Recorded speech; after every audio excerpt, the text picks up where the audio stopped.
Hello. Today I thought I'd demonstrate my first prototype of, let's say, for the FrakenPi, and I made this FPGA board now completely myself. Since the availability of FPGA is a little bit poor, I ended up using this simplest Lattice IS40 chip here. It's also quite cheap, and the nice benefit is that you can use open source tools all the way to make the bit stream. I soldered this together a while ago here. Let me briefly describe what you have here on the board, although it's very simple. So obviously you have the FPGA here itself, then you have 3.3 volt regulator and another regulator for 1.2 volts. These are the voltages that the FPGA needs, and then there is a 100 megahertz oscillator. That's pretty much all active components you have on this board. There's a bunch of capacitors here and there. On the other side there are no chips, just a bunch of capacitors to stabilize the voltage rails. I was thinking of making resistor dock here for VGA, but I didn't do that yet, and actually I have been planning another board which would use 1 megabyte of SRAM. That would allow me to have fairly high performance VGA board. Obviously you have here the Raspberry Pi, just like with the original FrakenPi, but now we don't need any special separate FPGA board that you would plug in. This is a completely standalone board, and today I will demonstrate this board using this my 8088 board, which I briefly display here. So this is actually V20. So I'm gonna, from the FPGA, it's also connected to the ISA bus clock line, so I can basically select which frequency this 8088 runs on. I'm gonna run it today at 12.5 megahertz. On this board, basically you just have the bus transceivers here, the small chips, CPU itself of course, and then I have two memory chips here. But I'm not gonna use any external chipset. The FPGA itself is gonna run as a chipset, and by chipset I mean like programmable interval timer and PIC interrupt controller. So let's plug this thing in.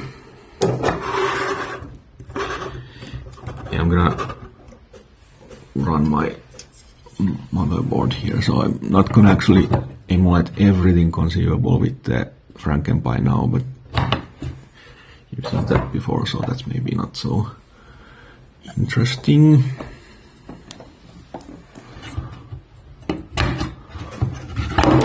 Oops.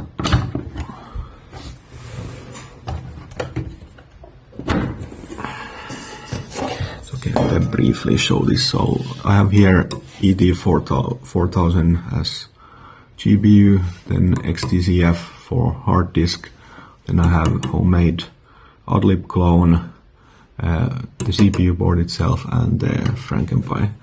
Let's, oops, hopefully it's not twisted too badly.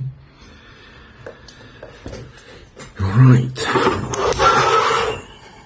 I'm gonna switch off the light.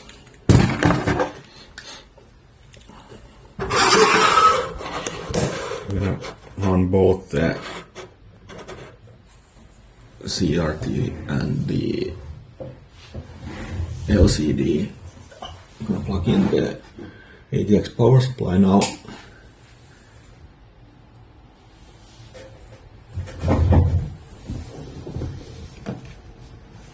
And power on the speakers. Raspberry Pi should now boot. Nothing going on yet with the CRT.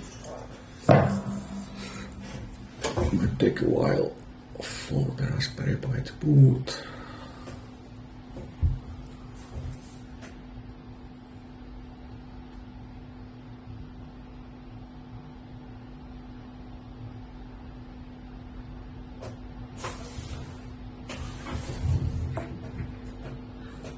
starting? Yeah, I think it is. Just a bit slow now. Yeah, there it goes.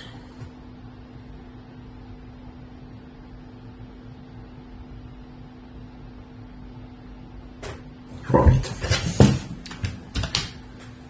So as you see, the CRT is still off. That's because the FPGA firmware hasn't been loaded yet. So basically I can just hit the, let's see if I can make this a bit bigger, maybe it's easier to see.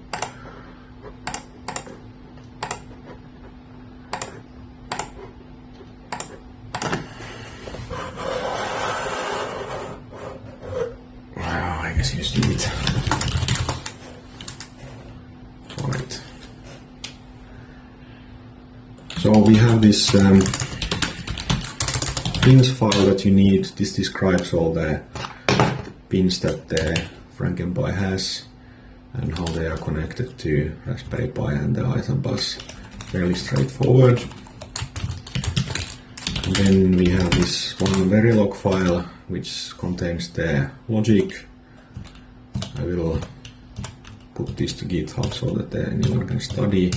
It's fairly straightforward. We handle basically clock generation, ROM upload, and pick and bit here, and keyboard and that sort of stuff, which is needed since this motherboard now doesn't have a keyboard controller. There's a assembly for the BIOS, fairly straightforward. It's only 1 kilobyte because I don't have the SROM now, and I don't want to waste the FPGA memory too much on it. Anyway, it's a bit small FPGA, so nothing special. Okay, so let's run make. This generates the bit stream for the FPGA. Takes a while, but not too long. There, I guess it was 20 seconds or something. Now we have this on Python. Just out of curiosity, I decided to code now in Python. Python is of course slower than C, but it's very good for demonstrations. So what this does is that it compiles the BIOS using assembly, then it uploads the bitstream which we just generated using SPI directly from Raspberry Pi to the FPGA. And then once the bitstream is running, the FPGA is up. It uploads the BIOS ROM to the FPGA, so the 8088 can boot, and then basically it asks the FPGA to start the clock and run, put the 8088 out of reset and make it run. So let's now run this Python program and see the machine boot. Now the FPGA is up and running, and BIOS has been uploaded. We should see, yes, we see it actually went already to DOS. If you run this again, it will just boot again and go to DOS again. Right.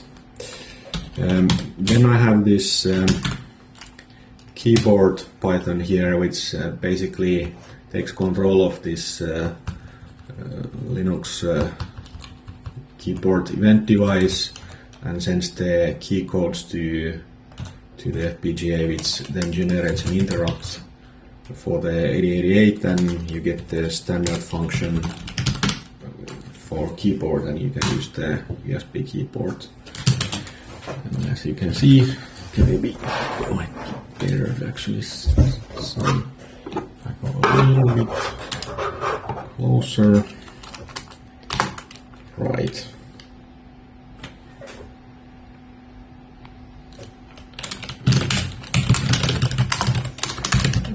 Actually, I also programmed so that you can, since it now kind of captures the keyboard and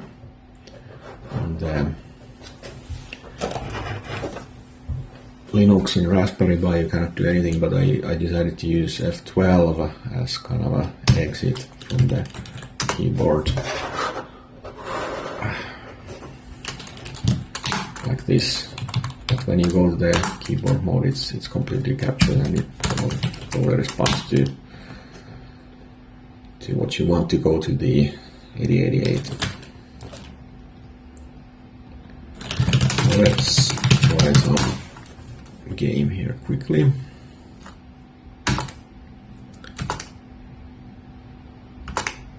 The keyboard function is slightly non-standard in a way that it doesn't really repeat the keys, but in most cases this doesn't actually matter at all. I also remapped some of the keys in this Python so that one can, well, let's say it's more convenient to remap some keys in some cases. Basically this is more or less standard layout otherwise.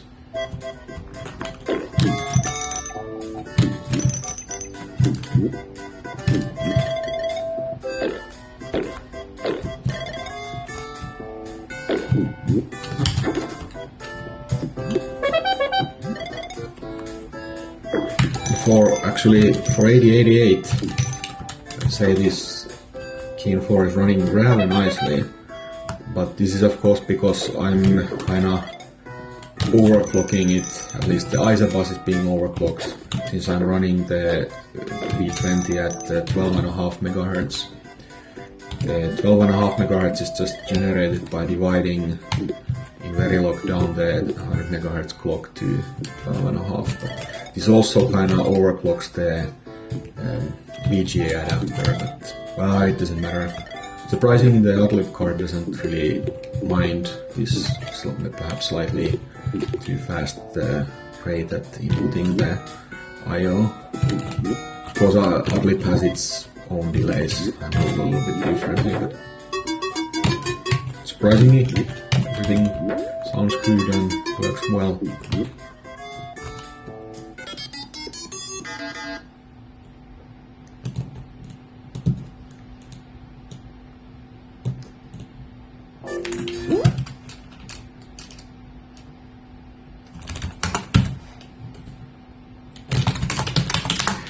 Let's see, what else do I have here? Well, of course, some of these games don't really work on 8088, but many do. It's a bit too long demo, but I have run several times.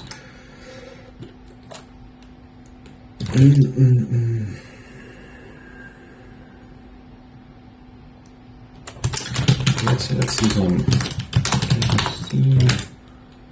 demos. Let's see demos.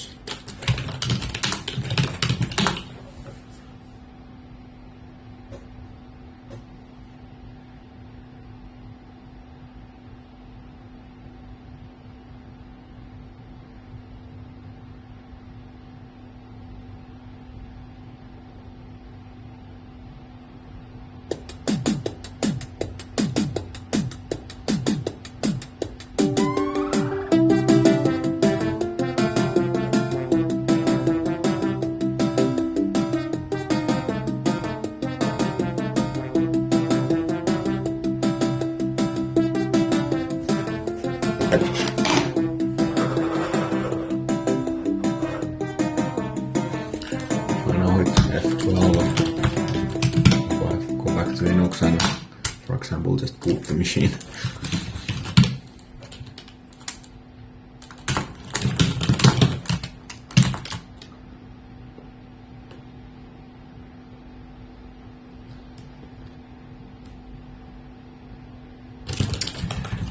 The empty disk space really takes a while with 8088.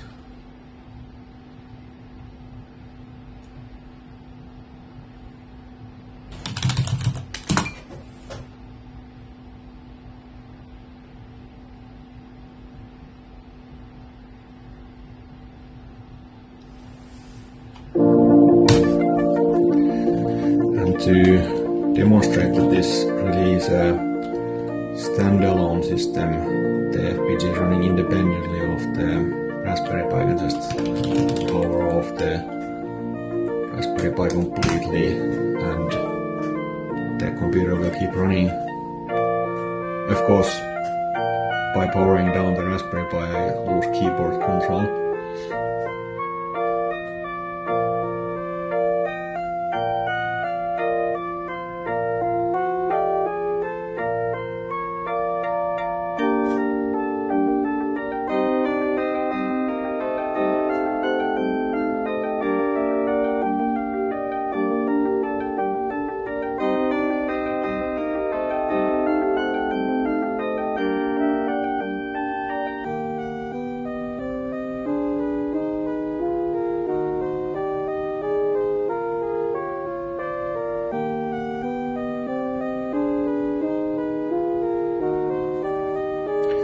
Alright, but maybe that's it for today. Thank you.